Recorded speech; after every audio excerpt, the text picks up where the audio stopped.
Damares Estela Alves Gabriel, que vai ser mediadora da nossa mesa. Ela é psicóloga clínica, mestre em psicologia pela Unesp de Assis, especialista em psicoterapia com adolescentes e cinesiologia psicológica de embasamento junguiano pelo Instituto Sede Sapiência. Eu me sinto muito honrado de estar aqui nessa mesa hoje, porque eu trabalhei muito pouco para o evento. O mérito cabe a Maris, ao Thales Cristante, né, e ao Bruno, né, que levaram com muito empenho essa tarefa de organizar um evento como esse. Eu gostaria só de falar algumas coisas, né, rapidamente. A primeira é que vocês perceberam que no cartaz tem a imagem de Olodum, né? Então, como a gente não tem ali a fonte, né? Quem criou a imagem foi o Bruno, né? Não dá para ver.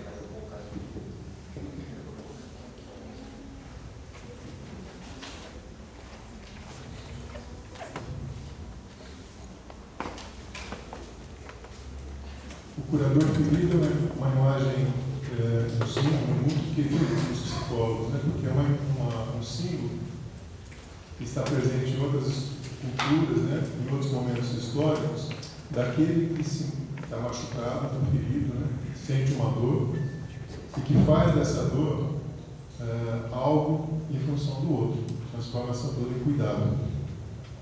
Essa imagem é uma imagem que é universal. O Olodum é o símbolo afro-brasileiro do curador ferido, como o Quiron é o símbolo grego, né? O centauro Quiron também do curador ferido. O próprio Jung é também um curador ferido. Ele fez um mergulho, né? Uma interiorização profunda, e nesse trabalho de interiorização ele mostrou, né? Ele revelou para a psiquiatria da época que o fenômeno alucinatório pode ser uma visão e não algo patológico. Isso é reconhecido até pelo um dos maiores críticos dele, que é o Paul Stern, que fez uma biografia. Ele, em meio a muitas críticas ao Jung, né, a gente percebe essa pérola, né, de reconhecimento. Ele tirou as visões do campo da patologia. Então, isso a gente deve ao Jung. Eu termino por aqui, vou deixar o palestrante, a Maris, falar. Né? Eu quero agradecer a Maris, assim, porque ela fez toda a jornada, ela tem participado, né? O ano passado, um pouco menos, por questões pessoais. A primeira delas foi idealizada pela Maris, em parceria com a professora Maria Luísa Castro Valente e com a professora Helena Rinaldi Rosa. E a Marlene também. A Helena não, foi a Marlene. Bom, é isso, né? Eu passo a palavra então para a Maris.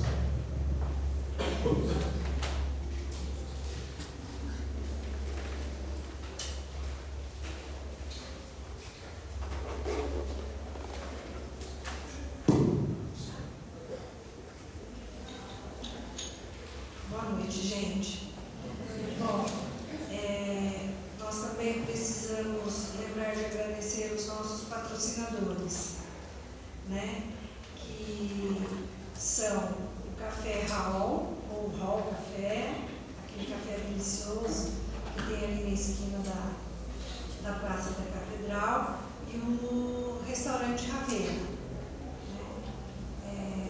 E os nossos convidados, que muito gentilmente também estão patrocinando de uma certa forma o evento, né? Então, a gente vai agradecer algumas vezes todo mundo aqui. Eu vou contar para vocês um pouco do mito, para vocês se situarem, né? Cronos, ele era filho de Gaia e Urano.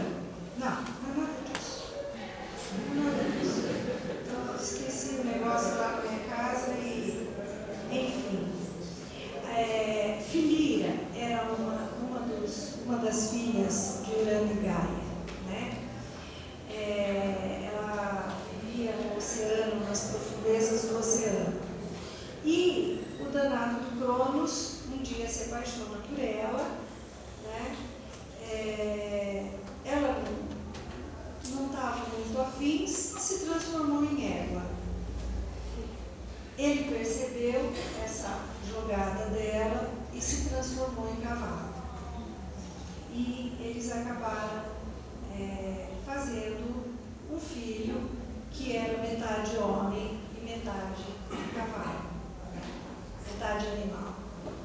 Um centauro, né? Ela fica tão desesperada de ver o filho daquele jeito que ela pede aos deuses que a transformem em qualquer ser da natureza. E ela é transformada em uma árvore chamada Tília. Essa árvore, ela produz um fruto que encanta os heróis com o seu perfume. Então, os heróis se tornam inconscientes. Né? O Quiron, órfão, é encontrado por Apolo. Apolo é o deus do sol. É criado pelo Apolo e para ele é transmitido todos os ensinamentos que o Apolo tem. Então, da medicina, da música, porque o Apolo era alguém muito, muito sábio, era alguém muito, muito justo, ele era belo, ele era jovem, ele redimia os pecados dos homens, ele protegia os animais selvagens e ele cuidava das doenças.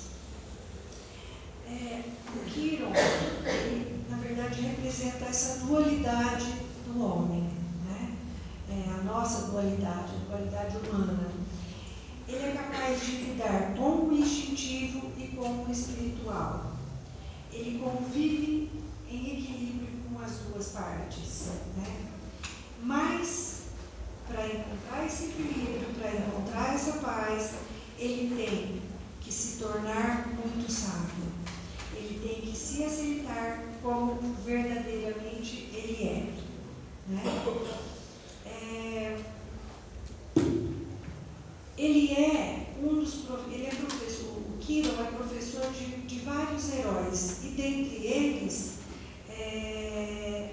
o Hércules, que é muito conhecido pelos 12 trabalhos que ele teve que fazer depois de matar a esposa e os 3 filhos. Os deuses gregos vivem essa coisa passional, né? Essa briga. A Hera que provocou o Hércules para que ele fizesse isso. A Hera era uma esposa um tanto quanto ciumenta e raivosa, porque Zeus era um deus bastante danado, né? Ele era um galinha. Que ele não me ouça. Bom, já ouviu. Então, assim, tudo que o Quiron ensinava, ele ensinava para que os seus discípulos sobrevivessem, né? E para que eles estivessem protegidos. Os centauros, eles eram muito, muito, muito violentos. Eles eram valentões. E durante uma festa, eles começaram uma briga entre eles. Era uma festa em homenagem a Hércules, quando ele terminou os 12 trabalhos. Eles começaram a brigar entre eles. Hércules começou a tirar flechas para cima para ver se eles se acalmavam. Eles saíram correndo, de fato se acalmaram, mas uma dessas flechas feriu Quiron, que era o mestre dele. E essa flecha que feriu Quiron era uma flecha que estava envenenada pelo sangue da Medusa. A Medusa é aquela mulher que tem, em vez de cabelos, ela tem cobras, serpentes na cabeça. Quiron era imortal, né? Filho de deuses, ele era imortal. Ele sofreu incessantemente com essa ferida. Apesar da sabedoria que ele tinha, ele podia curar a todos, menos a ele mesmo. Ele dava conta das feridas de todos, menos da própria ferida. Né? E conforme ele aumentava a busca para o alívio da sua dor, ele ficava cada vez mais capaz para curar o alívio das dores alheias e não da própria dor. Esse tormento tem fim. Prometeu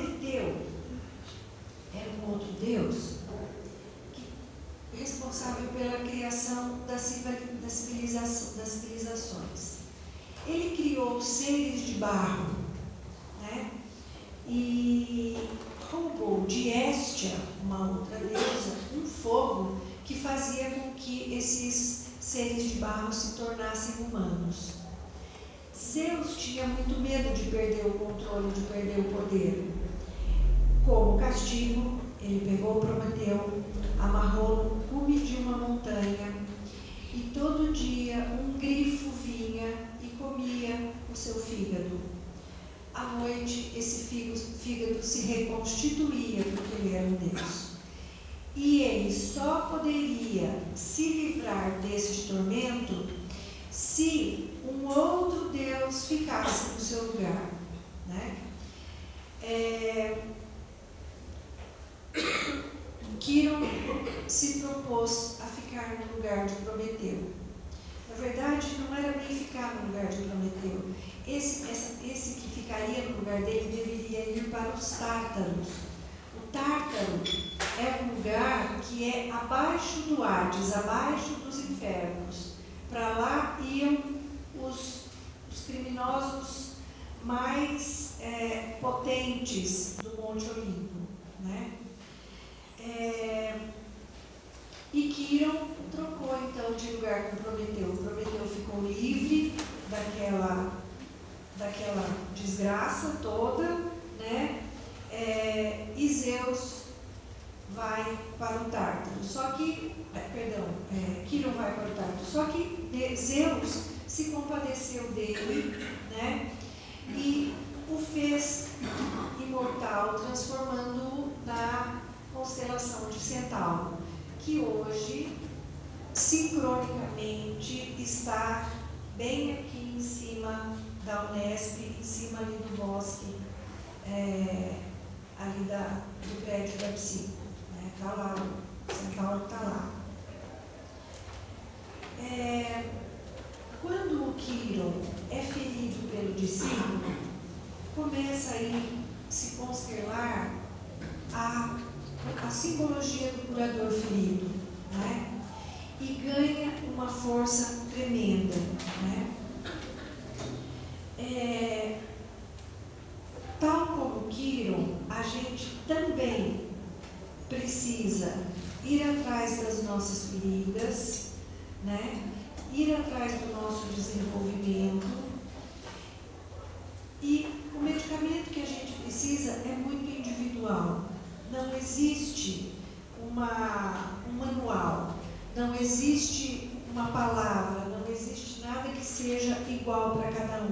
Cada um é um universo completamente diferente do outro, com experiências internas completamente diferentes umas das outras, né?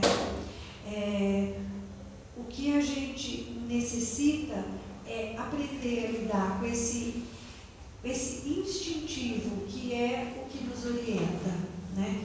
O espiritual e o instintivo em harmonia, né? Em busca daquilo que nos engrandece, em busca daquilo que nos amadurece, em busca daquilo que nos desenvolve, para que a gente possa, de fato, ser um curador ferido que abre espaço para que o outro possibilita o crescimento do outro. Jung fala, né, que a gente leva o paciente da gente até onde a gente foi. E todo mundo é humano, a gente também erra.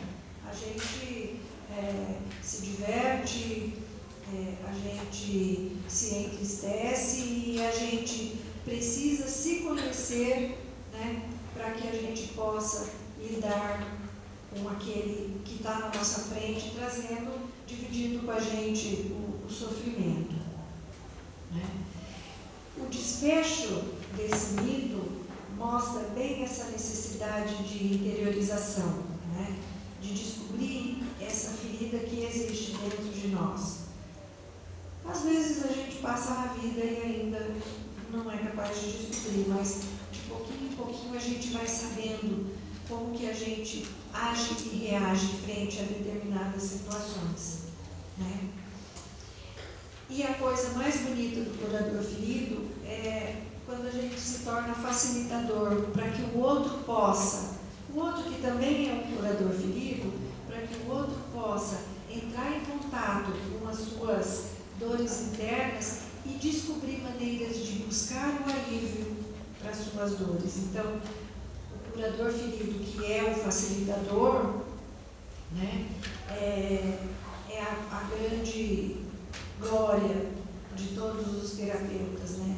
Essa coisa de poder estar com o outro no caminho, é poder mostrar para o outro um caminho, outro, fazer com que ele se encontre, que ele tenha a possibilidade de achar esse caminho aí. E é só assim que a gente sabe quem a gente é de verdade, né? Então, meninos, façam terapia. Não precisa ser como o junguiano, né? Mas façam terapia. É muito importante isso. É muito importante isso. Né? É só assim que a gente se conhece.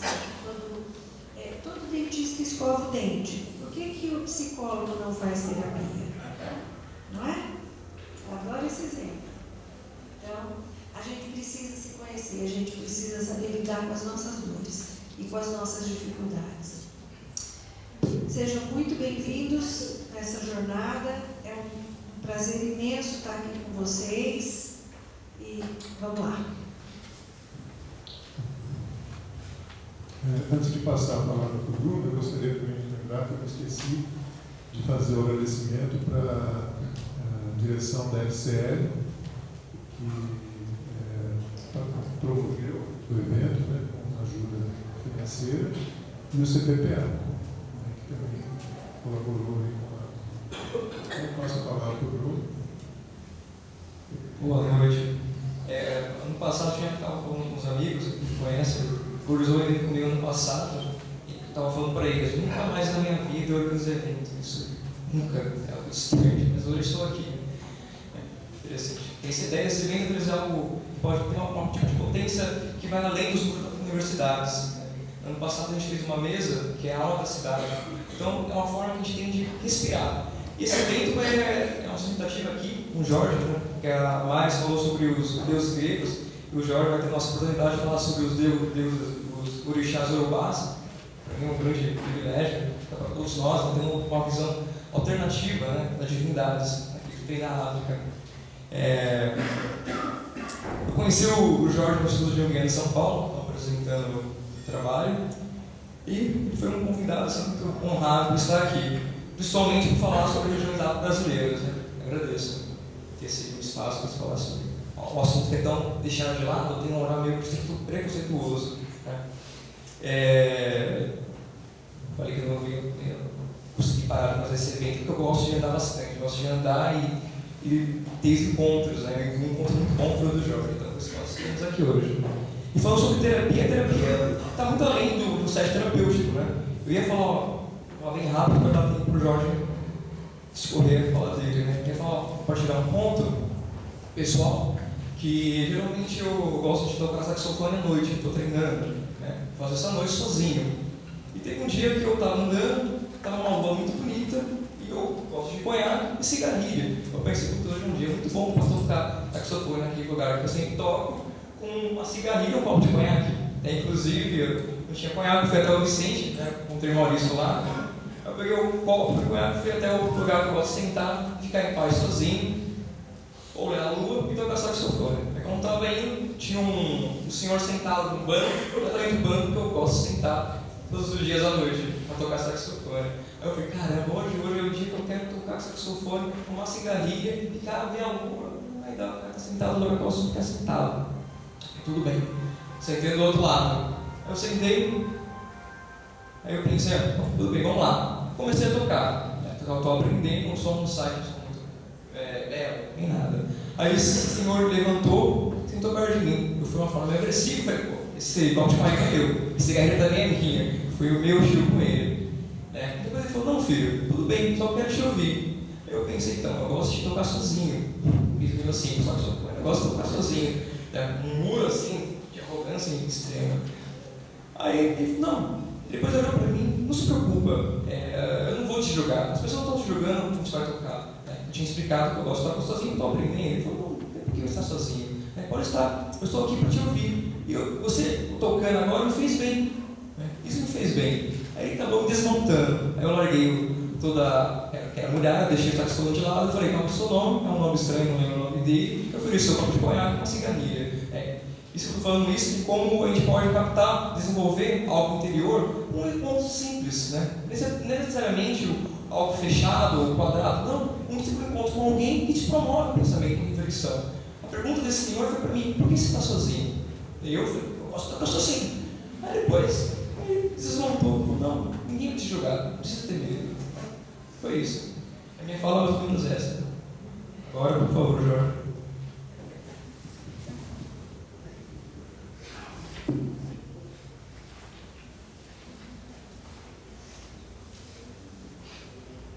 Boa noite a todos. Agradeço imensamente o convite de estar aqui nessa jornada. Agradeço o convite que foi feito. Foi com muito prazer aqui estar com vocês e encontrar esse grupo bonito que quer ouvir, discutir, pensar, ter uma visão mais aprofundada de Jung e da psicologia. E aí é uma oportunidade da gente cumprir uma espécie de vida missionária de ir levando e onde a gente é convidado para ir e levar um pouco desse conhecimento. E o tema dessa jornada, que é o médico ferido, o curador ferido, eu me levou a pensar um monte de coisas a respeito disso, e eu deixei meio que a mente devagar, o coração vagar, e ver onde vai chegar tudo isso, né? A primeira coisa que eu pensei foi o termo médico. De onde vem esse termo? De onde vem essa palavra, né? Então vem do latim, mederi. Mederi significa cuidar, tratar, medir, julgar, médium. É um mediador entre a vida e a morte. Isso é uma coisa interessante, que o termo médico é aquele mediador entre a vida e a morte, né? A professora falou de Quiro. Eu vou falar mais um pouquinho e aproveitar o que a professora disse. Mas é interessante a gente pensar aqui logo de cara que Quiro, né, a caverna onde Quiro morava, era uma das entradas para o Hades, para o mundo dos mortos. Então, o médico, o curador, ele acaba ficando no meio do caminho entre vida e morte. Porque ele vai lidar com a doença, ele vai lidar com o problema que pode chegar à morte, e se ele tiver êxito, ele cura, o indivíduo sai para a vida. Caso contrário, é a morte, né? E mora em São Paulo. Em São Paulo tem uma coisa muito interessante, que é o Hospital das Clínicas, praticamente em frente ao cemitério do Araçá. É ótimo. Então, você entra no hospital, você pode sair pela porta da frente curado ou pela porta dos fundos do cemitério. É verdade. Quando a gente está doente, a gente tem esses dois caminhos. E o médico acaba sendo o mediador entre essas duas possibilidades. É interessante a gente pensar o seguinte, né, que antes da ciência moderna, como foi desenvolvida a partir do século XVI, século XVIII, a ciência moderna, onde a gente vai separando as coisas, né, na antiguidade as coisas eram muito mais unidas, eram muito mais integradas. Por exemplo, alquimia, onde se imaginava que os elementos químicos, eles tinham uma alma. Então, a alma do ouro, a alma da prata, a alma do mercúrio, a alma do chumbo. Então, era todo um processo que envolvia não só o elemento em si, como todo um conceito metafísico que havia em torno do elemento e suas relações filosófico-metafísicas, né? Tanto é que os alquimistas antigos costumavam trabalhar num lugar chamado laboratório, que a gente usa até hoje, não é? Vocês devem ter ido no laboratório, sabe o que é um laboratório? Hoje tem uma conotação de fazer experiências, de fazer processos experimentais, de medição, codificação, que é próprio da ciência moderna. No entanto, a palavra laboratório vem da junção de duas outras palavras, labor e oratório. Né? Então, o laboratório é um lugar de trabalho e oração. Né? Então, a ideia de ora et labora, que é a ideia que traz São Bento, né, que foi o fundador da primeira ordem religiosa cristã. Então, a gente tem essa ideia de que no laboratório havia o trabalho e a oração. Se a gente pudesse ler isso de outro jeito, a gente pode pensar que havia um trabalho concreto com o elemento químico e, ao mesmo tempo, um pensar filosófico, um pensar metafísico a respeito do que aquele elemento químico poderia representar. Obviamente, o desenvolvimento da ciência separa-se tudo isso e a gente vai ter a química. A química, ela vai trabalhar exatamente com o elemento físico, independentemente de qualquer conceituação metafísica. Né? A astrologia vai ser a mesma coisa, que depois se transforma em astronomia. A base da astronomia moderna é a astrologia. Quando as pessoas olhavam o céu, os planetas, as constelações, só que isso tinha um sentido também filosófico metafísico. Da mesma forma, a medicina funcionava do mesmo jeito. Né?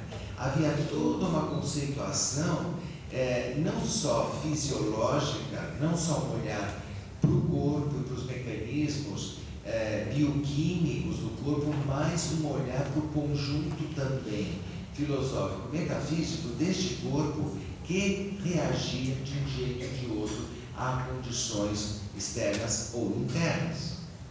Então, de certa forma, a doença e a saúde estava associada não só a processos físico-químicos, como também a status de espírito, né? A momentos da alma daquela pessoa e da relação dessa pessoa com as divindades todas. Então, era um momento onde as coisas estavam muito mais unificadas. Né? Hoje a gente mais ou menos tem essa divisão. A medicina alopática, ela vai para um aspecto mais bioquímico, enquanto a gente tem, por exemplo, a psicologia, que vai cuidar da alma, vamos dizer assim, né? Um termo que às vezes assusta, né? Falar de alma, mas eu estou simplesmente traduzindo o termo psique do grego, que é alma, queira ou não queira, né? Vai falar, não, você está muito metafísico falando psicologia como alma. A psique é alma, a tradução. Muito bem. Então, como é que os antigos lidavam com a questão da doença, né? E a possibilidade de vida, restabelecimento, morte? Como é que é? Provavelmente os nossos primeiros médicos, né, eram os xamãs. Então, nós estamos lá na tribo, bem próximo às cavernas. A humanidade acabou de ganhar consciência, né? Porque a consciência é algo que aparece historicamente em algum momento. Antes disso, éramos seres totalmente inconscientes, como os outros animais que existem no mundo.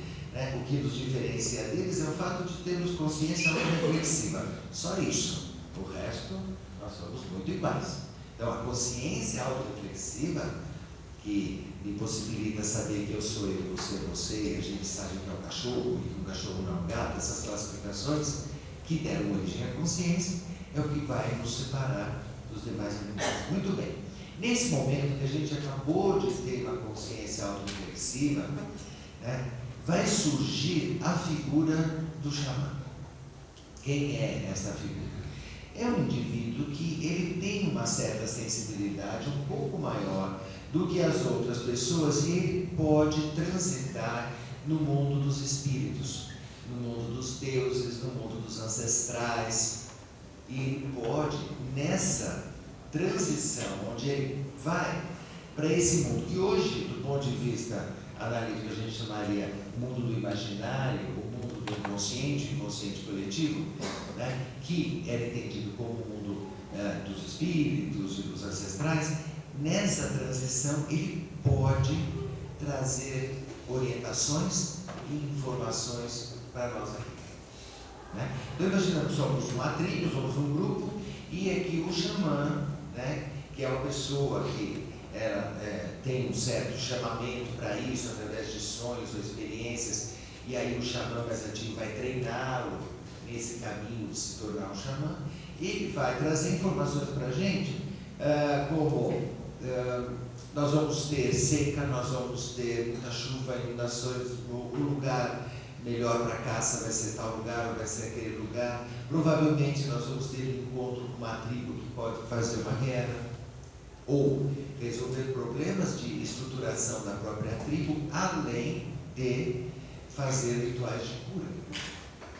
O xamã, ele ao mesmo tempo era um mago, profeta, sacerdote, médico, ele juntava em si mesmo todas essas qualidades, e ele podia, através de sonhos, que era o sonho do xamã era como se fosse uma viagem no mundo espiritual. Através desses sonhos, através de visões, ele trazer soluções para uma determinada doença ou mal que tivesse cometido alguém. E para fazer esse processo de cura, o xamã contava com ajuda. Era muito comum os xamãs terem dois principais guias. E quando o xamã entrava nesse mundo dos sonhos ou nesse mundo do transcendente, seja por meio de sonhos ou até através de algum elemento que levava um abaixamento da consciência, ele entrava em transe. Esse mundo era um mundo, logicamente, cheio de riscos também, de perigos. E ele tinha, então, dois principais guias para fazer essa viagem. Um era o animal de poder, que é o animal que conduzia essas viagens e que estava presente na maior parte das cerimônias que ele produzia, e o outro era o animal de cura. O animal de cura também era a simbolização de um espírito da cura, né, que traria para o xamã a inspiração do que fazer no caso de uma doença. Então, esse conhecimento, essa maneira de curar envolvia um ritual, envolvia alguma prática, envolvia muitas vezes elementos como ervas ou como chás ou como qualquer coisa, e um estado de recolhimento do indivíduo para que ele atingisse a cura. Então, desde a antiguidade se fazia esse tipo de coisa, né? E o xamã era um indivíduo que tinha, de certa forma, uma passagem livre para o mundo dos mortos. Se ele pode ir ao mundo dos mortos e vir para o mundo dos vivos, ele acaba sendo um psicopompo que pode transitar nesses níveis. Como o fulano que está morrendo lá, está doente, ele está no meio do caminho, nada melhor do que alguém que conhece os dois lados para poder transitar e ver se consegue trazer o fulano para o lado de cá, não deixar ele ir para o lado de lá, não é? Porque o fulano está querendo se curar, não está querendo morrer, não acontece. Muito bem. Então, o xamanismo foi uma das formas mais antigas aí que a gente teve de processos de cura, processos de elaboração das doenças e como lidar com elas, né? Como resolvê-las. Por conta disso, a gente sabe que todas as culturas e todas as civilizações acabaram tendo vários deuses, né? Se aqui alguém ainda pensa que a origem da humanidade foi uma religião de sistema monoteísta, então pode esquecer. Tá? A origem da humanidade sempre teve religiões politeístas. Né? Javé, ou a divindade judaica, ou Deus cristão, judaico-cristão, é algo que veio ser elaborado muito depois. Né? Na antiguidade, mesmo em paralelo desses povos, as religiões eram politeístas. Então, haviam várias divindades que cuidavam de áreas específicas e coisas específicas da vida, do cotidiano. Obviamente, nesses lugares os mais distantes possíveis, né, como a gente tem a imagem das divindades, os deuses que vão cuidar de aspectos importantes da vida, a gente vai ter deuses que vão cuidar de um determinado aspecto, por exemplo. Em muitas culturas você tem deuses que cuidam do relacionamento amoroso, que cuidam do nascimento, que cuidam da morte, que cuidam da guerra, Em várias culturas você tem isso, além dos deuses que cuidam dos eventos da natureza, divindades do raio, do relâmpago, da ventania, divindades das águas, em vários lugares. Então, entre o povo nórdico, por exemplo, existia uma deusa chamada Eir. Eir é uma deusa da medicina, e o nome dela significava ajuda e misericórdia. Então, uma deusa que era evocada no momento da doença, entre os nórdicos. A gente conhece os principais, Odin, Thor, mas tem outros. E essa deusa, Eir, interessante que a divindade aqui no caso é feminina. Talvez ela represente exatamente a doçura da misericórdia, a doçura da ajuda. Então, talvez esse seja um elemento que a gente pode começar a alinhavar como um ponto importante para o processo da cura, do processo de cura. Entre os assírios existia um outro deus chamado Baal Marcote. Baal Marcote era o nome da divindade assíria. E era uma divindade que era um deus de um poço. Era um poço de água. Só que estas águas eram curativas. A gente pode até fazer um paralelo com um trecho do Evangelho, quando tinha um indivíduo sentado na beira do poço de Siloé, e ele tinha que se lavar rapidamente. Quem entrasse no poço primeiro era curado de alguma coisa. Então, essa ideia de que a água cura, vem daí. Então, já na alma Marcote já tinha essa ideia de que as águas são curativas.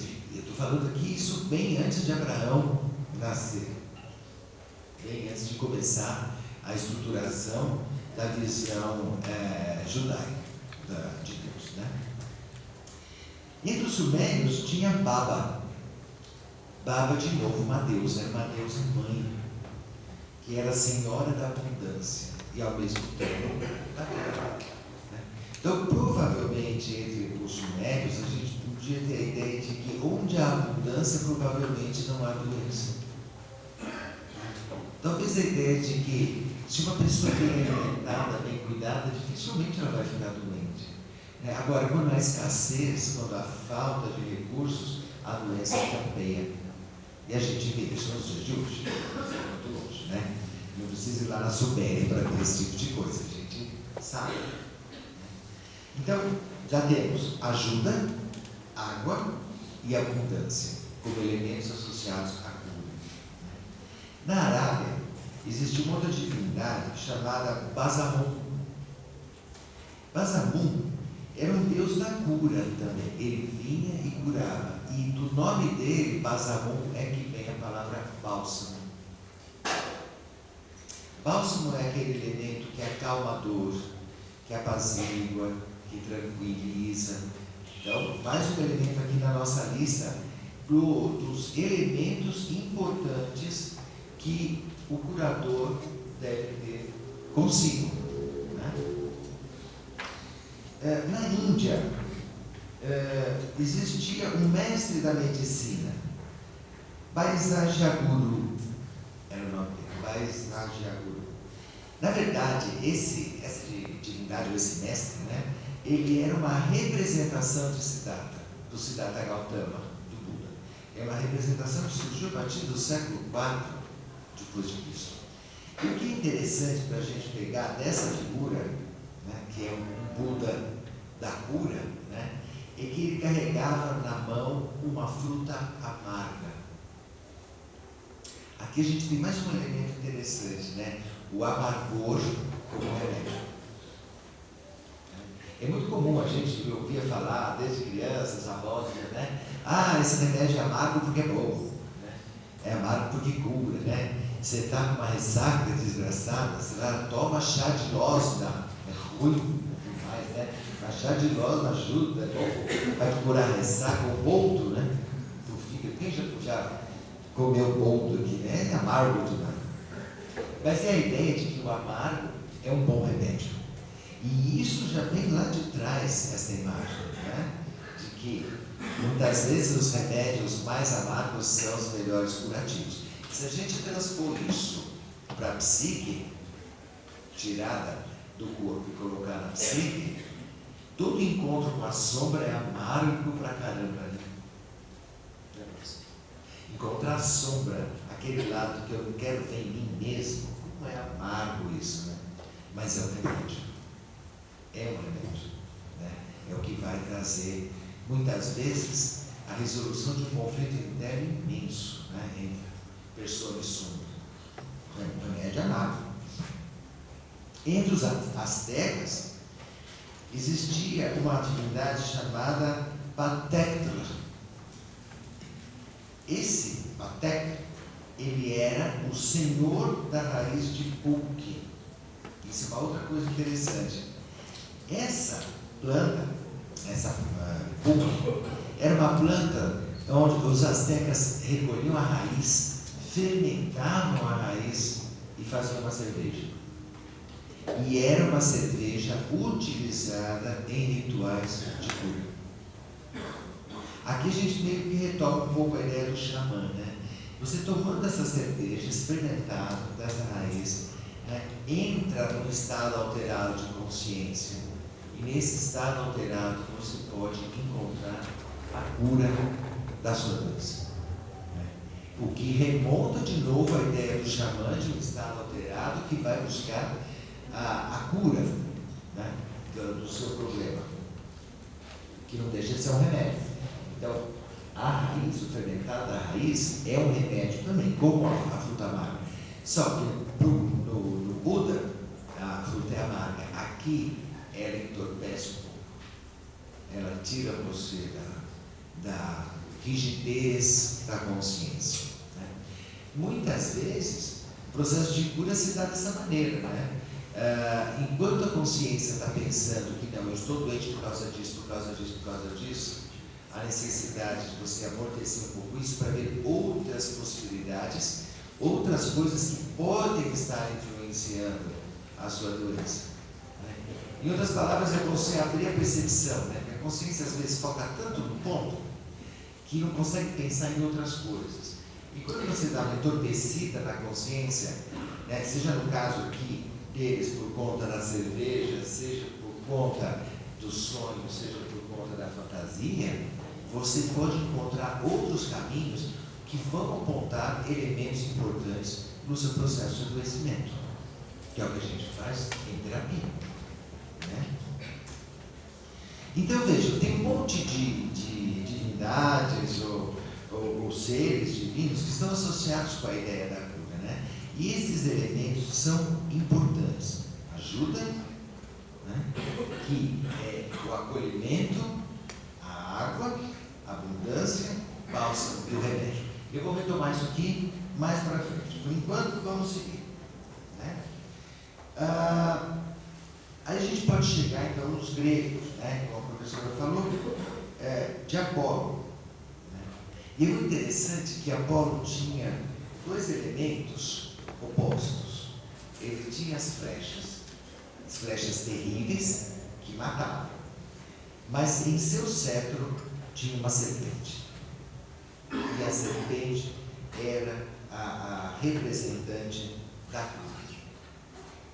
De novo, a gente tem aqui a ideia do médico que pode produzir a morte ou a saúde, ou a cura.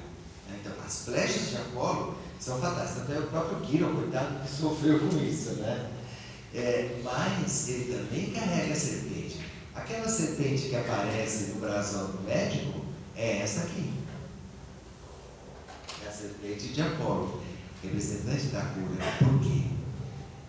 Da mesma serpente se faz o veneno, se tira o veneno que mata, e esse mesmo veneno é que vai fornecer o soro. Então, é muito comum também se ter a ideia de que aquilo que mata é aquilo que vai curar. Né? Do ponto de vista psicológico, a gente pode pensar que aquele elemento que em você te causa mais dor é aquele elemento que vai ser a salvação. Aquele elemento que mais dói é aquele que vai curar. Por exemplo, Imagine uma pessoa que chega no consultório com um conflito imenso, qualquer área, um conflito lá muito grande. E ela diz: eu quero que você tire o conflito de mim. Esse não é o caminho. Nós vamos ter que mergulhar no conflito. Mais ainda.